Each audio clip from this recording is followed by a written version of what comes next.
இந்த முத்திரை ஏன் தெரியுமா? ஆலயத்தில் வழிபடும் தெய்வங்களே இப்படித்தான் இருக்கும்.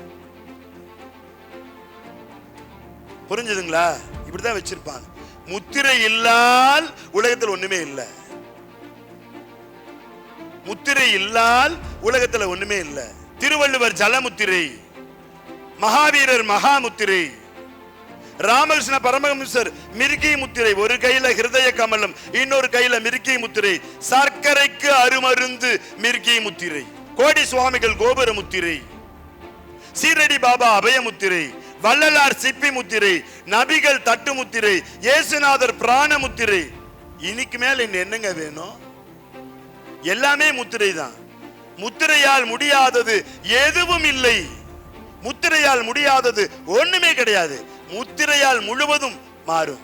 இப்படி கையை வச்சு 48 நிமிஷம் வச்சு உட்கார்ந்து உங்க உடம்பு அனலா கொதிக்கலன்னா இந்த ஃபீல்டை விட்டே நான் போயிருவேன். கொதிக்கும். அதான் சயின்ஸ், ஆன்மீகம், அறிவியல் சார்ந்த ஆன்மீகம். அப்பதான் நான் சொல்றத நினைப்பீங்க, இவன் சொல்வதில் ஏதோ உண்மை இருக்கிறது, உடம்பு வெடவெடத்து போய்விட்டது, உடம்பு உஷ்ணமாகிறது அப்படின்னு நினைப்பீங்க. ஒண்ணுமில்ல, ஜலமுத்திரை பண்ணி பாருங்க. எவ்வளவு வைரம் பாய்ந்த உடம்பா இருந்தாலும் 48வது நிமிஷம் மூக்கு தண்ணி ஒழுகும். ஸ்ரீ சத்யேந்தர் சித்தர் பீடம், சித்தர் மூலிகை ஆராய்ச்சி மையம்,